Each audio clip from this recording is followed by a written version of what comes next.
I want to watch a funny video with you.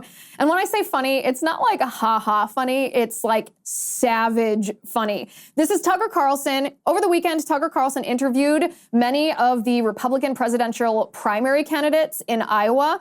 And it was kind of, first of all, he ended several of their careers with questions that he asked and answers that they gave. But I want to start with this particular clip. This is Tucker asking Asa Hutchinson. Maybe you've never heard of him. Yes, we are all asking why he's running for president. But he asked Asa Hutchinson about the COVID vaccine, and this is what Hutchinson said. Government did usurp over the past several years is the right to decide what medicine you take in the form of COVID mandates. How did you feel about that? And how many COVID shots did you take? And how do you feel about it now, in retrospect? How many COVID shots did you take? 0. But I think it's fair, and I can see that you recoiled when I asked you that question. And I don't think, honestly, you should be asking people about their medical care, but that became a matter of public policy. And I do think that the whole country ought to pause and assess, like, what did we just go through? How do we feel about it now? And so it's a very straightforward question. Well, Savage.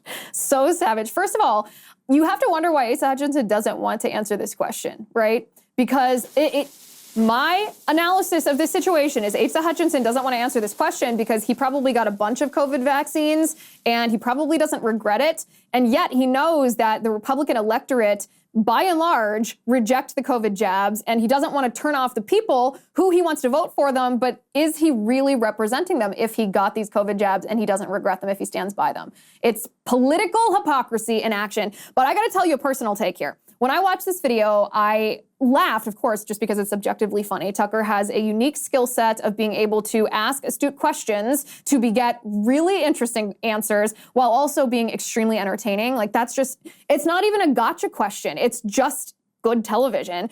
But I automatically have an increased respect when I find out that someone, especially someone in the public eye like Tucker Carlson, did not get the COVID jab.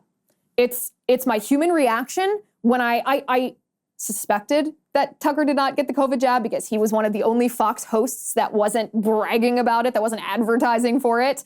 I suspected that he didn't, given his coverage of the COVID jab, but you never know. He'd never come out and said that he didn't. He just implied it. But I have increased respect.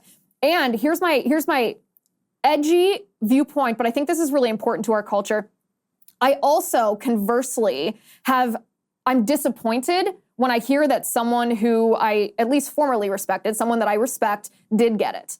I'm a little disappointed. I'm not saying this because I condemn people who got it. I don't. In fact, being generous, I've analyzed, why did so many people get it? Why did so many Republicans get it? And I understand that people were really afraid. They were really fearful because the mainstream media and the public health establishments and their family and friends and everything were just striking fear in their hearts. And you get paralyzed by that paranoia. If you've ever had something that you're so scared of, almost a phobia, your body actually feels physically locked up. So I understand that. A lot of people also hadn't been red-pilled yet. They didn't understand the institutional capture and the corruption behind the government and big pharma. They hadn't yet been introduced to Fauci, or at least not enough to Fauci to really understand the villain that he is. And a lot of people still were looking at their doctors with too much deference, in my opinion, just kind of blindly obeying their doctors instead of being a participant, or even you could say an employer of doctors. Or a lot of people just couldn't tolerate the social backlash. So I think it's okay for you and I to feel disappointed in that. If someone didn't really want the vaccine, didn't think that they needed it, was a little skeptical of it, and they got it anyway because of any of these reasons, it's okay to feel disappointed. It's not condemnation. In fact, this is what I would offer. I think those people who got it, who now regret it, should feel a little disappointed in themselves. It's okay. We risk as a society, we risk as a Republican Party and a conservative movement whitewashing the situation a little bit because we don't want to vilify the people who were fearful or who might have lost their jobs. We don't want to, the majority of people got the COVID vaccine. So you don't want to alienate everybody who you want to vote for you or everybody who listens to you. But if we whitewash it too much, if we pretend that it's not a big deal, that, oh, okay, you can't really be blamed for that, then society's not going to change because people aren't going to analyze their behavior, feel a little bit of embarrassment or disappointment in themselves, and then seek recourse and then alter their behavior. So I think it's okay to feel a little disappointed. Of course you shouldn't have gotten it. We had information right from the beginning that COVID was not a serious threat to people who, unless you were very old or very fat or had a very serious comorbidity. And we also had information that the vaccine was experimental, not yet tested. And very quickly we realized that it was not effective the way that the public health establishment was telling us that it was. And yet people still continued to get it. So I felt an increase in admiration for Tucker Carlson. You know, I don't like any politician. I put no one on a pedestal, but I always feel more respect for someone when I hear that they haven't gotten, and a little smidge of disappointment when I hear that somebody has. Okay, did you guys ever watch that? This is an old musical. Did you ever watch Seven Brides for Seven Brothers? And remember the barn raising scene where the farmer brothers were supposed to be feuding with the city boys over the girls? And it was this really massive choreographed scene. But one part of the scene was one of the brothers was in a fight, in a physical fight, like fisticuffs fight with one of the city boys. And once he had defeated that city boy, another city boy jumped up to fight him. And 1, 2, 3, 4, 5, 6, 7, the brother continued to punch out these city boys. And as soon as he punched one out, another one came up. This is what kept coming to my mind when I was watching this event with Tucker Carlson. He would just slaughter one presidential candidate after another. And he'd just remain seated there, and they'd bring another one out. He'd slaughter them. They'd bring another one out. He'd slaughter them. And no better example of this than the answer that Mike Pence gave when Tucker asked him a question that apparently flustered him. Take a listen.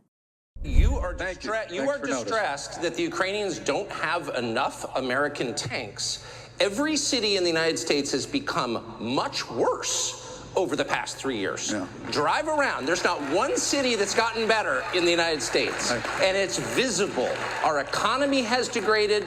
The suicide rate has jumped. Public filth and disorder and crime have exponentially increased. Right. And yet, your concern is that the Ukrainians, a country most people can't find on a map, who've received tens of billions of U.S. tax dollars, don't have enough tanks. Right. I think it's a fair question to ask, like, where's the concern for the United States in that? Well, it's not my concern. Tucker, I've heard that routine from you before, but that's not my concern. I'm running for president of the United States because I think this country's in a lot of trouble. I think Joe Biden has weakened America at home and abroad. Oh, man. And as president of the United States, we're going to restore law and order in our cities.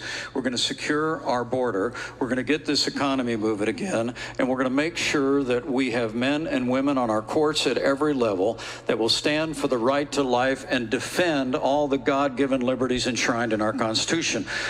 Anybody that says that we can't be the leader of the free world and solve our problems at home has a pretty small view of the greatest nation on earth.